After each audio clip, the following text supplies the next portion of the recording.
I was genuinely hoping I wouldn't have to go down this route because it's just going to end up being my whole storyboard of Ninja Byte Backpack, arguing with people, them not realizing what it actually doesn't do, and then just proving my point, and then still having people who have an IQ low enough to keep meat safe come into my comments to cry, and then me just having to friggin' tap out. Because when you argue with stupid people, they drag you down to their level and then beat you with experience. So I basically just stopped.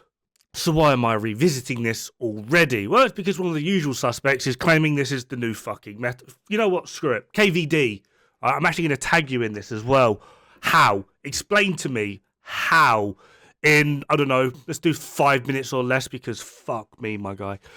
I've watched your video. None of it actually makes sense. You clearly haven't tested it or put any thought process into it, and you're claiming it's the new meta for what reason? Now, annoyingly, I'm one of these weird dickheads that likes to sit there and test everything a million different ways before I actually do a video on it, rather than just go clickbait.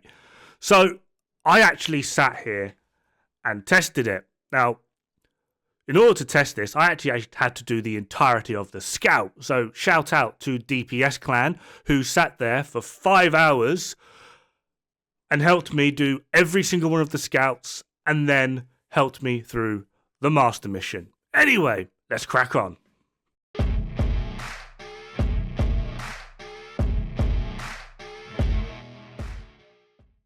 Now, in the previous video I did, admittedly I didn't explain it very well. It's my own fault. I'm a moron for doing it in that manner. I had like an hour and a half to smash out a video that morning before I had to become extremely busy.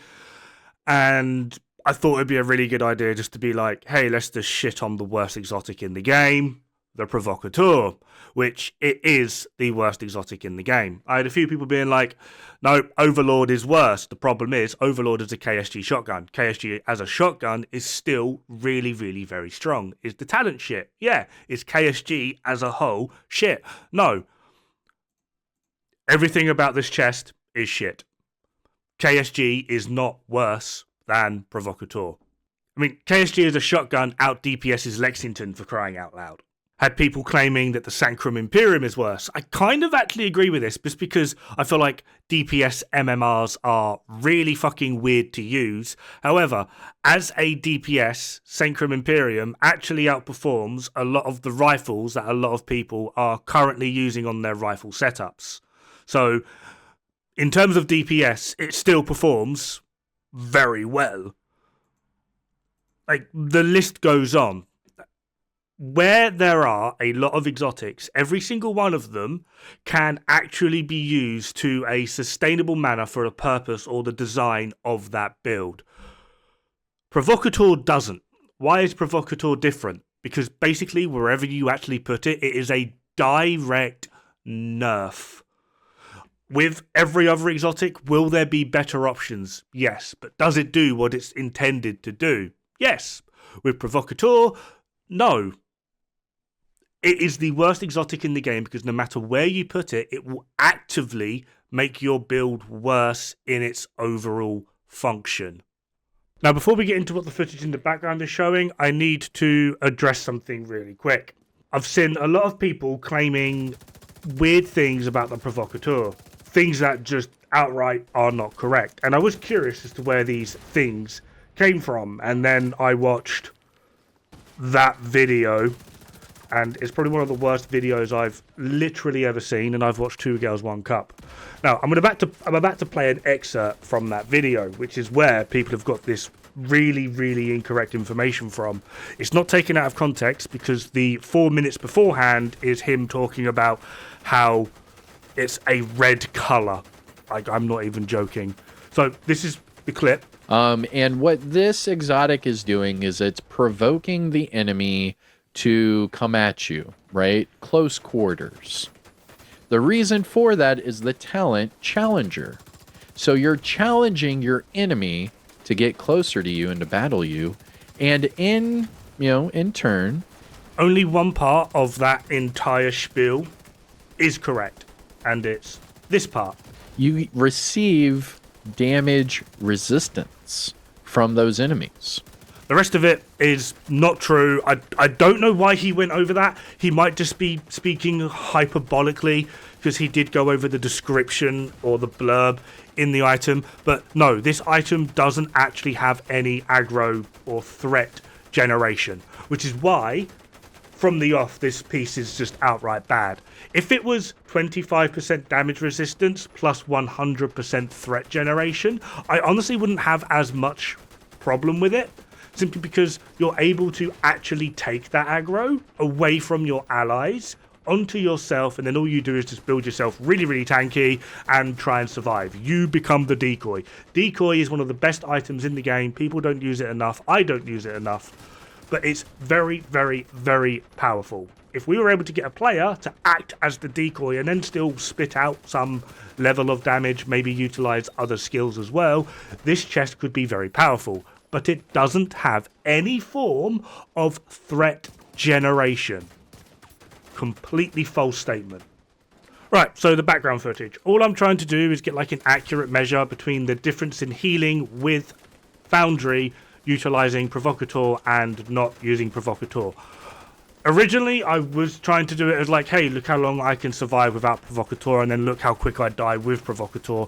However, there became a very quick and serious problem, and that is neither of which are going to be an accurate test, because grenades, no matter what, on Legendary, kind of fuck you up on both builds, and that is essentially all that was happening. My original idea was to try and goad out the Wallies and just face tank the 3 Wallies, but they liked getting stuck in really random locations and then just going grenade spam, grenade spam, grenade spam, grenade spam, which basically just made both builds look like a piece of shit. So instead, I was trying to get an accurate measure of the difference in healing between Provocator and non-Provocator on Foundry to show that having damage resistance on Foundry is directly taking away from the healing mechanic of Foundry. What you are looking at here are stills from hitting health gate in the range. The top is without Provocator, the bottom is with Provocator. The armor bars are split up into segments, and each segment is made up of 5 armor bars. Provocator allowed us to recover. It looks like it's just under 5 armor bars. From going from full armor and health the whole way down, that's why the health is at 0. The frame is taken exactly 1 frame after the Foundry buff runs out. I do have the footage of this, which I'll be showing.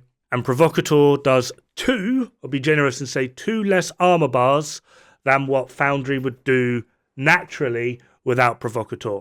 So absolutely, it might not seem like a lot, but this is literally just 1 damage source. The more damage sources you're taking, the more Foundry will heal, because it's 25% of all damage that you take.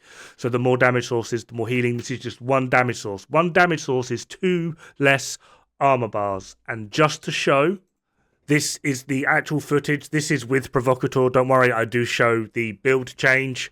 And I will do another freeze frame just so that you can see. So we're going to go all the way down to basically no health, and then let the Foundry kick in. This is the exact same freeze frame. Hopefully you can see it's immediately after the Foundry buff runs out. That's 5 armor bars. There is a little bit of regen happening from the passive regen that is happening from the actual item itself. And all I'm going to do now is I'm going to swap out the mask, which has incoming repairs mod on it, because we're going to be swapping out the mask to Catharsis, which also has armor regen and incoming repairs. So all of the stats are the same. The rest of it is crit, and we're going to do it again. We're at full armor, full health. We're going to take our damage and then just watch it return. We're going to pause it again immediately when the Foundry buff runs out. I'm aware it's hard to see, but that is 7 armor bars. You can look for the zoomed in one that I did previously. Yeah, Provocator is directly nerfing the heal from Foundry Bulwark. So yeah, putting this on Foundry is, well, I don't want to say it's a no-no, but you're actively nerfing your own build just for this item. I then had people claim that putting it on Aegis would be a worthwhile adventure, because that also gives flat-out damage resistance. You can see the bonuses for Aegis at the top of your screen now. 2-piece, 3-piece, Stoic at 4-piece, and then Deceit is the chest, and then Polyethylene Plating, the backpack. Now, this is actually a pretty good idea. There's just one problem. In order to be like an effective tank, you need three things. You need a way to mitigate damage, which admittedly Provocator has. A way to heal from that damage, the damage that you do take, which Provocator kind of has with a armor regen roll, but it's not a lot. But the third thing you need, and this is actually the most important thing to actually being a tank, is you need a way in which to generate aggro, to keep it off your allies, which is realistically where Provocator absolutely fails.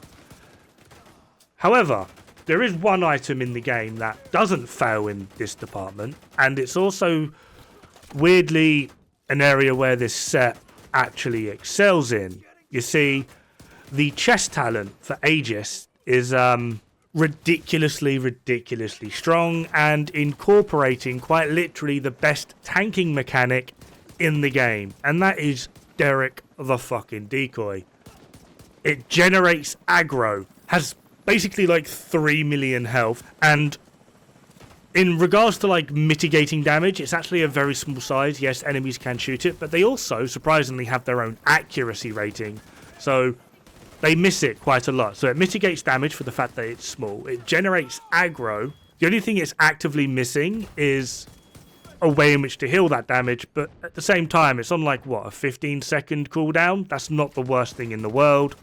And we have a set that generates damage resistance for everything that is targeting your decoy, which will most likely actually be quite a damn lot. To put it simply, if you really want a very fast way to do actively fuck all in this game, put Provocator on Aegis. PFE builds. PFE builds are fun, right? Everyone likes PFE builds. Problem is, PFE builds are really only suited to 3 areas now. Three. That is the new master mission, because everything's a fucking elite. Countdown, because everything's a fucking elite. Or if you're running around in the open world and you hear rogue agent detected. Or if there's a hunter nearby and you want to do some hunters. Again, hunters most likely are going to be encountered in Countdown. That's 3 areas. Everywhere else, PFE builds are, I'll go with the word mediocre at best. And the reason for this is because, great, the elites can't really damage you that much anymore. And theoretically, if you have a good PFE build, you should be able to kill the reds pretty damn easily. But you're still going to be lacking in damage. So the elites do nothing, you can deal with the reds easy. That leaves purples. Purples you don't generally have enough DPS to deal with quick enough, but you should have just enough survivability through the use of blue cores and some armor regen, etc, to deal with them eventually. Purples basically become your biggest threat, but you still need to kill them. I know, we'll get rid of that damage capability by mitigating some of their damage, and that's provided that they are still within 20 meters of you by putting Provocator on. I'm pretty sure that is the new definition of brain dead. For my next fun test, I wanted to try out things like Unbreakable versus Provocator. So I went and found a lovely group of ads, picked them off until there was just one left, preferably something that wasn't going to like slap me with a shotgun, so this shotgun has to die, and then I timed how long I could survive with something like Unbreakable versus Provocator, which is the timer on screen now. And the results were, well, for me, they just weren't surprising at all. Unbreakable offers like near double the survivability of Provocator. Oh, but it's on a cooldown. That's great. That cooldown just means you can get into cover. So we're at 16 seconds until we're at full health gate. All I did from here is take a few hits for shield just to build up my armor, hide in cover, and then swap over to Provocator and try again. You see, that cooldown is just a balancing mechanic and allows you to actively move to get into cover. So basically when your armor breaks, well, Unbreakable's proccing, get into cover. With Provocator, you're not going to have that. You're just going to have, haha, you died. So now what we're doing is just waiting for the health to come back up. And now we're just going to push in, wait for a pause in the fire, push in, get the adrenaline rush to proc so that we can be back to full health or armor. And now we're going to start the timer, taking our damage. The overall effectiveness of Provocator in taking damage is actually quite limited. It really is. This is like half the survivability until we hit full health gate. And then for those of you going, oh, but this is just one ad, the effectiveness is going to stay the same. The rate is just going to change the more ads you have. And this same effect is going to be seen in Legendary completely. You're just going to die. Red builds. Obviously, we'd be talking red builds at some point. Honestly, I wouldn't have so much of a problem with this if the two minor attributes were crit chance, crit damage, to at least get us a little bit of potential from this. The armor regen is a pretty dead roll. I'm pretty sure even in PvP, the armor regen rolls are pretty non-existent. Percentage armor regen is mostly what people tend to go for. The Hasbro is okay, but it's not very often we come across any form of actual hazards in the game. Obviously in PvP that will change. But at the very least, if it did have crit chance, crit damage, we could have 1 blue crawl, crit chance, crit damage, 25% damage resistance to enemies within 20 meters. And then you could put something like Bloodsucker on. That way you can have like basically a full red build, essentially, that is still capable of doing damage, a ton of bonus armor, as well as damage resistance. I imagine for solo play, that would actually be a pretty worthwhile way of going. As it stands, though, it's got none of that. We've got a ridiculous armor regen stat. Hasbro, which is mostly useless in like 95% of the game, unless you're playing with directives. And armor core. And, of course, this item is the new meta. Not to mention the fact that it's within 25 meters. I've covered this already, but you're not always going to be fighting things within 25 meters. There's going to be things outside of that, which means you're going to be taking full damage. Not worth it on red builds, in my opinion, at all. Bloodsucker by itself just massively outperforms this. It's literally doubling your survivability, where this is just giving you a 25% increase, provided they're in range. No, get out. Anyway, I feel like I've ranted on about how terrible this piece is long enough, so I'm going to be leaving it here. My thoughts and opinions on this being the worst exotic in the game still hold true. This is absolutely the biggest pile of shit in the game. It's the worst exotic, it's the worst chest, it's the worst everything. I do not recommend this item in any capacity whatsoever, anywhere. Have fun, good luck, don't die. It's bad for the health.